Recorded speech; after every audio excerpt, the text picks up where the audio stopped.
Une maladie est un état anormal qui affecte négativement une partie ou la totalité d'un organisme. Elle naît d'un déséquilibre entre un organisme et son milieu.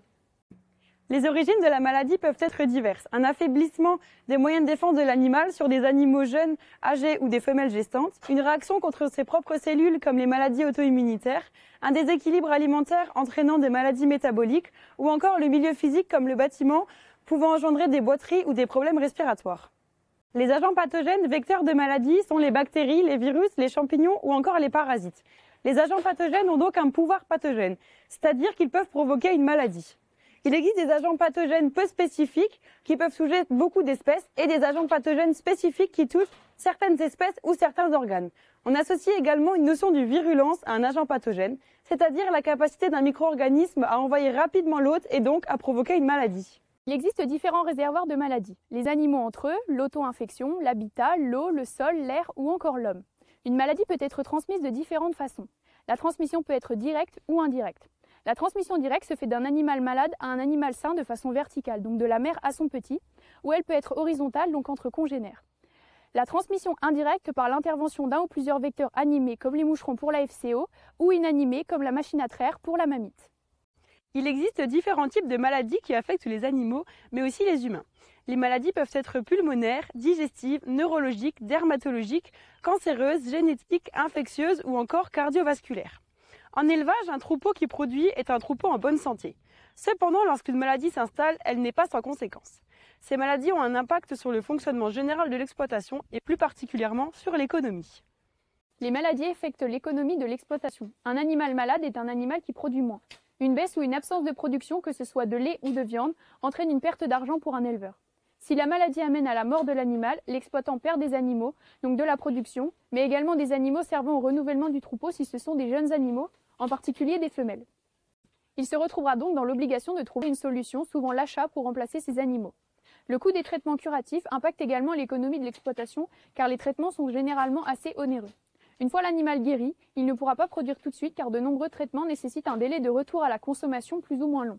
Cette période d'absence de production engendre également des pertes économiques, surtout si une importante majorité du troupeau est touchée.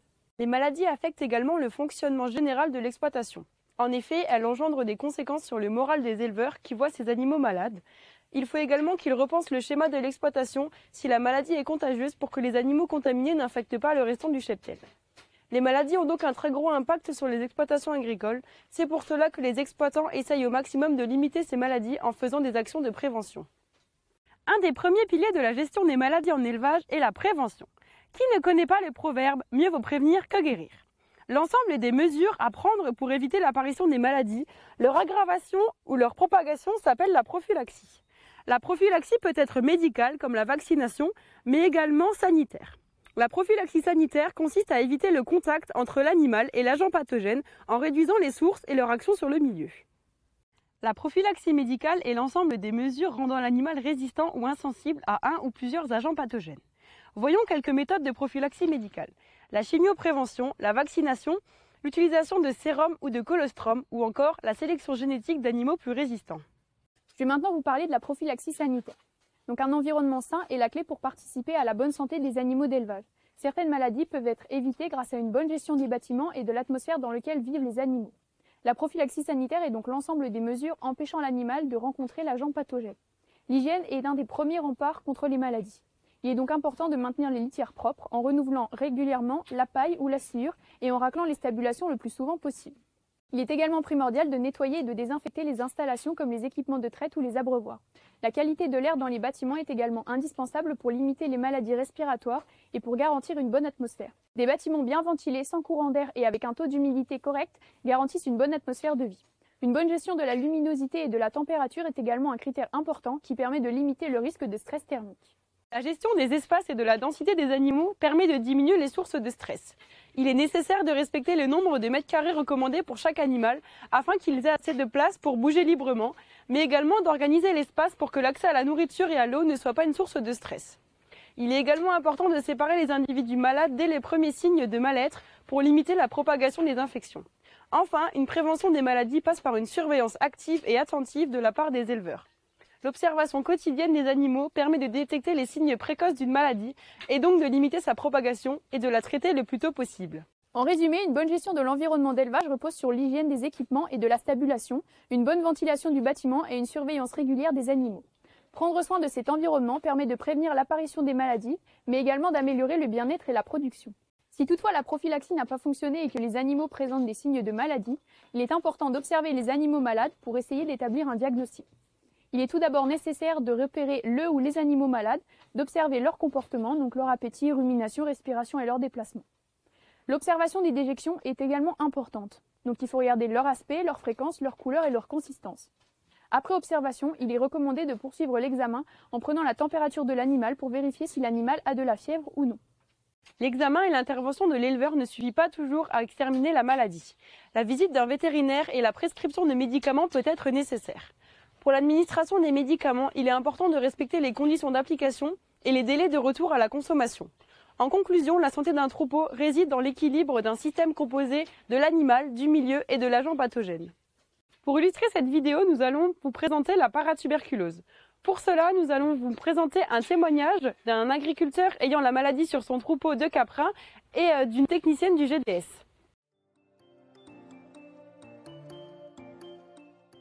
Donc, la paratuberculose, à l'origine, c'est une mycobactérie, Paratuberculosis, qui fait partie de la grande famille des mycobactéries comme la tuberculose. Alors, on l'appelle paratuberculose parce qu'on peut avoir des réactions croisées avec la tuberculose. C'est pour cette raison. Mais sinon, ça fait partie de la même famille que la tuberculose, y compris la lèpre. En fait, ça en fait des bactéries, des mycobactéries qui sont hyper résistantes dans l'environnement, mais au soleil, à beaucoup de produits chimiques. On la retrouve donc dans les matières fécales, donc dans l'environnement des animaux directs. On peut la retrouver aussi dans l'eau, dans les pâtures. On la retrouve aussi dans le lait, c'est assez rare, mais c'est possible aussi. Et on peut la retrouver dans la viande. Donc on la retrouve dans beaucoup d'endroits différents. Donc cette mycobactérie nous pose problème parce qu'en fait, elle infecte les animaux, les petits ruminants, les ruminants et d'autres animaux encore. La faune sauvage aussi peut être contaminée. Donc, je travaille principalement, donc je suis ingénieur conseil au GDS, je travaille depuis 30 ans sur la paratube et on travaille principalement en bovin. Donc, on a travaillé dans l'élevage où on est ici, principalement sur les chèvres en lien avec une étude avec Biocellal. Donc, la paratuberculose, globalement, ça fait quand même pas mal de signes cliniques. La contamination, elle se fait par voie orale, surtout sur des jeunes animaux, plus jeunes que donc à la naissance. Et ensuite, on a une contamination qui est plus faible après. Alors, il faut savoir qu'en fait, la contamination, elle se fait parce qu'on a un intestin, donc les jeunes ont un intestin qui est hyper perméable. C'est pour ça que le colostrum passe. Et c'est pour ça aussi que les mycobactéries en question, la paratube, passent aussi très facilement sur les jeunes. C'est pour ça qu'on dit que les jeunes sont plus sensibles. Mais il est aussi possible d'avoir une contamination après si on a une alimentation qui n'est pas en adéquation avec les besoins de l'animal. Donc on parle d'énergie, l'équilibre énergie-azote. Et quand on a une irritation intestinale, que ce soit une acidose, que ce soit une alcalose ou une inflammation intestinale, on a une perméabilité intestinale. Et cette perméabilité intestinale permet d'avoir une rentrée possible des bactéries, des mycobactéries dans le sang des animaux. Et quand elle est dans le sang des animaux, en fait, on se rend compte que c'est trop tard. Le système immunitaire n'est pas en mesure de lutter contre ça. Et en fait, l'animal va être malade. Mais l'incubation, elle est hyper longue. Donc l'incubation, elle va se procéder. En général, les jeunes animaux ne peuvent pas être malades. La maladie se déclare à partir de 18, 24, voire plus tard.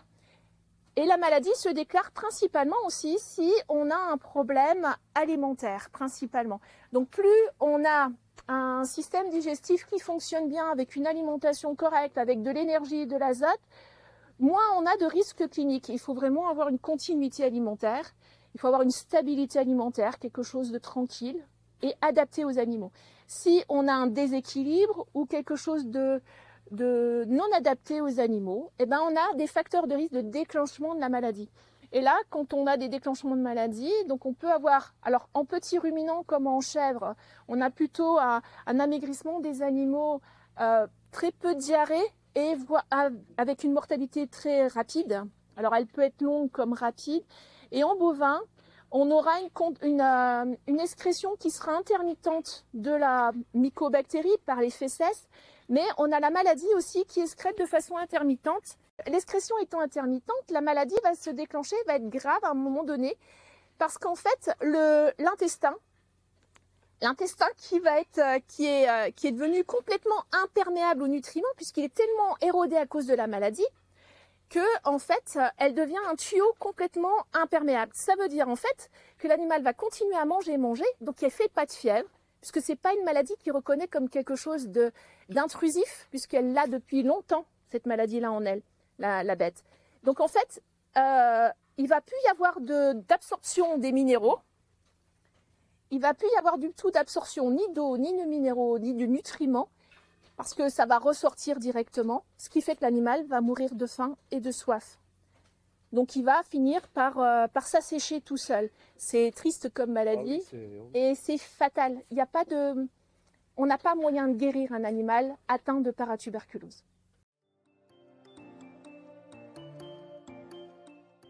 Nous sommes une exploitation laitière, on est en Guérec à 4. Bon, on a une partie dont on parlera pas là, mais de vaches laitières, des Montbéliardes. Et puis on a une partie d'exploitation caprine, on a 100 chèvres et puis on en transforme une bonne partie. Une petite partie de la production est livrée à une des fromageries artisanales.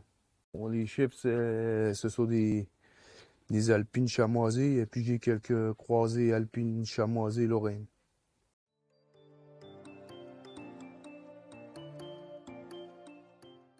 Moi, je pense que, au vu de ce qu'on a entendu, on devait avoir ça peut-être depuis un certain temps, mais on s'est rendu compte de ça en 2019, suite à des pertes relativement importantes. Donc, on a fait des analyses de sang, on a cherché si ça pouvait venir de la, je sais plus quoi, leptosporiose, la néosporose, enfin on a la fièvre Q. Mais bon, on n'avait pas d'avortement, on n'a jamais eu d'avortement, donc géré avec le GDS des Vosges, c'est eux qui m'ont dit que c'était la paratuberculose. Alors on avait avant, mais avant de détecter ça, j'avais déjà constaté des choses un peu bizarres, quoi, avec les mêmes symptômes que la paratuberculose, mais je pensais que c'était des chèvres qui étaient parasités. Comme on les sortait encore pas mal à l'époque. Donc je les déparasitais une fois, je recommençais 6 semaines après, puis ça continuait à maigrir. Et puis elles mangeaient quand même, elles avaient de l'appétit, mais elles reprenaient jamais d'état, et puis ça terminait... Elle maigrissait, puis elle mourait.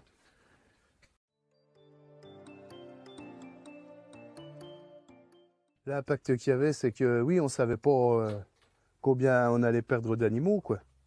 Parce que les premières années, on a eu des gros pourcentages de pertes. Hein. Au niveau du taux de renouvellement, on savait jamais vraiment combien on allait en perdre au début. On a eu un impact économique. Par contre, ça n'influait pas sur la reproduction. J'en avais des toutes maigres, tu les mettais au bouc, ça remplissait bien. Et oui, c'était le taux de mortalité, puis subi, quoi. Comme je l'ai déjà souligné, elle montait en salle de traite, elle mangeait bien, et puis subitement, elle ne mangeait plus les concentrés. Donc une chèvre qui mange plus ses concentrés, c'est vraiment qu'il y a un problème. Et puis, elle maigrisse, et puis bon, après la maladie peut évoluer plus ou moins vite. J'en avais qui mouraient au bout de 6 semaines, et puis il y en a 6 mois après, elles étaient encore là. Mais bon, de toute façon, on ne peut plus les traire, et puis il n'y a plus de lait. Alors ça, c'est le problème de détecter les animaux. On a vu avec le GDS, on a fait une première fois avec des prises de sang. Mais les résultats sont pas fiable à 100% parce que ça dépend à quel moment on fait la prise de sang et à quel stade est la maladie. Donc après, on avait refait une étude comme le GDS nous avait expliqué avec un laboratoire qui avait fait, on avait fait simultanément le sang, les bouses, et on avait prélevé, elles étaient venues pendant la traite, on avait prélevé du lait à chaque chèvre. Et après, le labo a fait son étude et nous, on savait qui était positif, qui était négatif. Et bon, ben, après, la gestion est compliquée parce qu'il faut plein de box pour les isoler, quoi. Et on s'en est sorti plus ou moins comme ça. Mais bon, c'est toujours en amélioration en faisant comme ça parce qu'on a fait... Après, ils se sont aperçus que l'analyse physiologique, je crois qu'on en a fait 3 fois avec le sang, n'était pas fiable à 100%, mais qu'elle était quand même très fiable. Donc on a continué comme ça pour une histoire de coût. Parce que sinon, 100 chèvres à 30 €, les analyses de crottes, ça faisait 3 000 € à chaque fois, c'était pas trop envisageable. Une prise de sang, je crois que c'est 6 €. 6-7 €, donc là ça allait. Et puis on a renouvelé plusieurs fois, puis à chaque fois on retirait les positifs. Et puis là, maintenant on trouve qu'on stagne, même dans les négatifs, il en ressort encore quelques fois des positifs.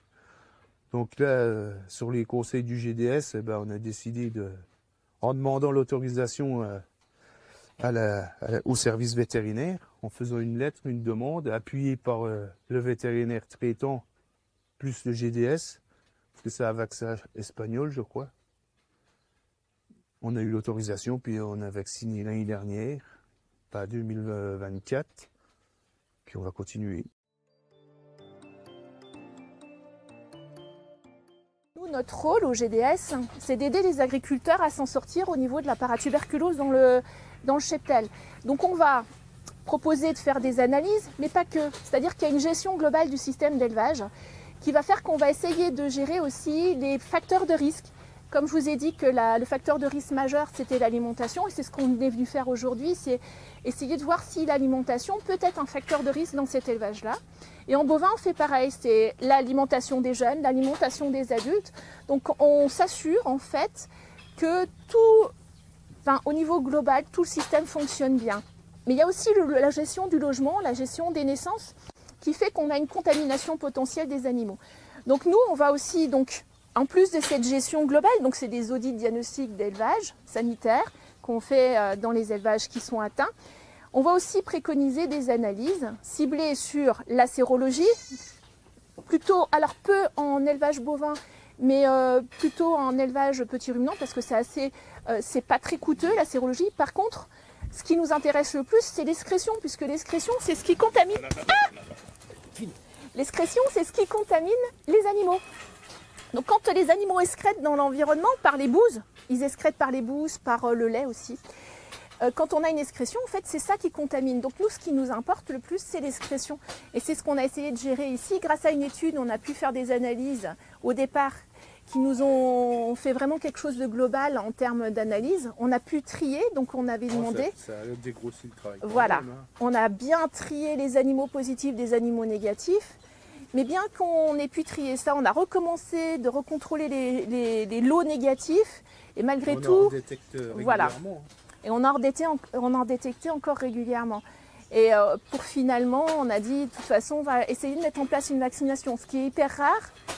Il y a très peu d'élevages qui vaccinent aujourd'hui dans le département des Vosges. On préfère essayer de gérer autrement qu'en vaccinant. Mais si on n'a pas le choix, on va devoir le faire aussi. Donc c'est ce qu'on a fait ici. Et donc il va pas voir discuter après de ce qu'il constate. Voilà. Merci beaucoup. La vidéo sur les maladies est maintenant terminée. Nous avons vu que différents facteurs influent les maladies, mais qu'il existe aussi des moyens pour lutter contre ces maladies. On espère que cette vidéo vous a plu. N'hésitez pas à liker, partager et commenter. Et à bientôt pour de prochaines vidéos.